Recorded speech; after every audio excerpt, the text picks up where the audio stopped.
We see here game 3, 3 minutes remaining in the round. This is one of those mid-range mirrors. I think Steven Mann is more up to date on the metagame here. He's playing a whip deck in the mid-range mirror, whereas Melinkovich is just playing straight Obzon mid-range, no whip.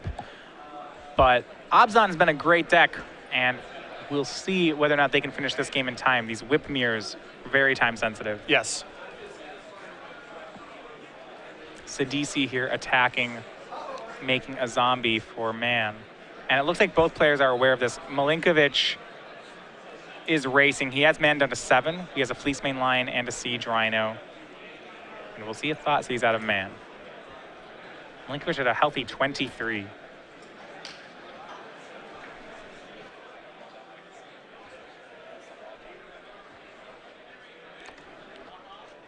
Okay, Thoughtseize there took care of a Banishing Light from Melinkovich.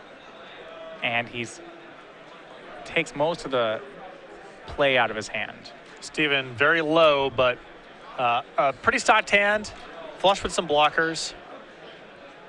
And Kyle with not much left over at this point. Yeah, he does have a Hero's Downfall. We'll see if he downfalls. He might need to get that Fleece main before it becomes big. He's going to get the Siege Rhino, giving Kyle a chance to use the Monstrosity ability on Fleece main line. Well, the thing is, with a Sidisi in play, there's an argument for saying, you know, I have if this is Kyle's entire turn, then I get another token, and now I have at least two chump blockers to start with. So he might be fine with saying, all right, Kyle, this is your whole turn. And there's a bit of a pinch here too, right? Because Hero's Downfall is the top card of Mann's deck, so Kyle knows if he doesn't use Monstrosity this turn, he's going to lose the Fleece main line. Exactly. And you can see a Farika in Steven's hand as well, which gives Steven an endless supply of chump blockers too. So right. I think that even though this looks bad on the surface, Steven without an immediate answer to this Fleece main line, I think he has enough sideways ways to sort of chump block and mitigate it that he's happy with this being Kyle's entire turn.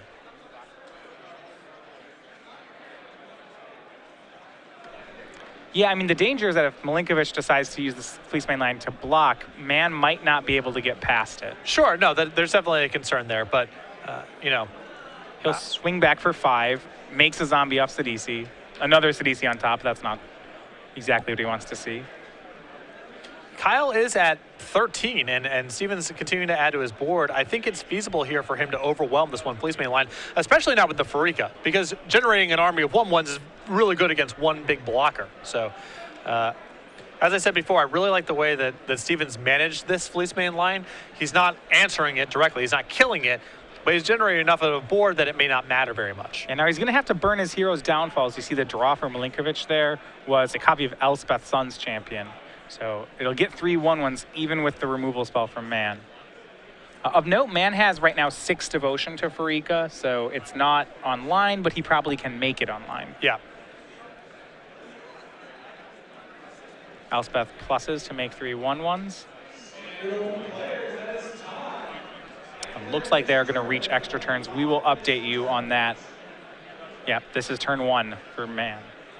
He'll use the end step to downfall the Elspeth. Now this knocks Steven down to 4, and I'm sure he wants to keep himself above 3 here because of Siege Rhino. Courser might be able to help him there, but something to keep in mind. Top card, there's a Swamp. He'll play that one for free, go up to 6. Whip of Erebos. That should give Steven an insurance policy against losing in extra turns if he makes it to that card. But see, Doomwake Giant, an excellent draw here for Mann. Yeah, had that last turn, so not a huge deal that the Elspeth resolved last turn. Yeah, not only does it take care of the tokens, but it is the 7th Pip of Devotion for the Farika. So that card is online now. And I think that Steven can just make an Alpha Strike here.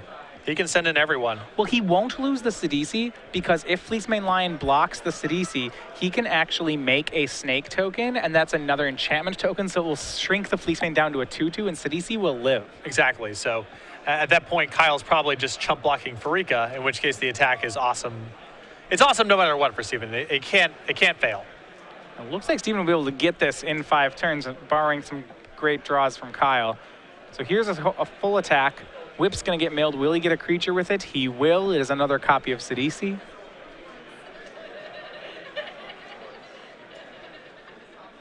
And top card here is another whip of Erebos. So Perfect. Exactly what he wants. And as you mentioned, Kyle can't really make any inroads on the board because the Fleeceman line right now is a 3-3, liable to go to a 2-2. Kyle can't block the token realistically. I mean, that if he wants to get a creature, that's what he'd have to do. Exactly. And you see, he's going to go for the Sidisi. That forces Steven to exile his own creature to Farika. Makes a black-green snake token that is also an enchantment, so it does shrink Fleeceman to a 2-2. So that 9 points of damage comes across here. Yeah, Kyle drops to 4. And his hand has nothing in it right now. The next turn, even if something like Wingmate Rocket's dropped, Steven pushes through that. Elspeths have no help here rather, because Steven can just re-trigger the Doomweight Giant. It'd have to be something like Dune Blast. Yeah, he needs a pure sweeper. Yeah, he does have a copy of End Hostilities postboard. Does not look like he's opting for the Dune Blasts. That is something we've seen out of the sideboards of Abzan, though.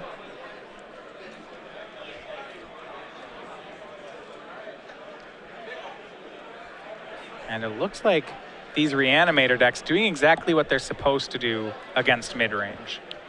Yeah, I think this matchup is really problematic for the mid-range deck, the same way that the old Abzan aggro deck had a problematic matchup against the mid-range deck. Just a little bit more slower, a little bit more powerful. That's a hard recipe to beat. With these creature matchups, that's generally a good rule of thumb. You just want to be a little bit slower than your opponent. Yep. And now I think Steven actually has the option of just triggering the Doomweight Giant 3 times through Farika. Yeah, he draws Whip of Erebos. He does have enough triggers that should be lethal. Or he can just attack. That's yeah, sure. There Doesn't need anything else here. So 2-1, Steven Mann takes game 3, and he's the winner over Kyle Melinkovich. He'll move to 2-0 for the day. Again, Steven Mann right now in the Players' Championship, trying to solidify a spot. The people right below him, Dylan Donegan, Eric Rill, Andrew Tenchip, they're not in attendance this weekend. So if Steven has a good run here, it's probably going to solidify him, barring something insane out of those players, like runner-up at the Invitational sort of finish. So Steven put in some work here, getting out here early and off to a nice start.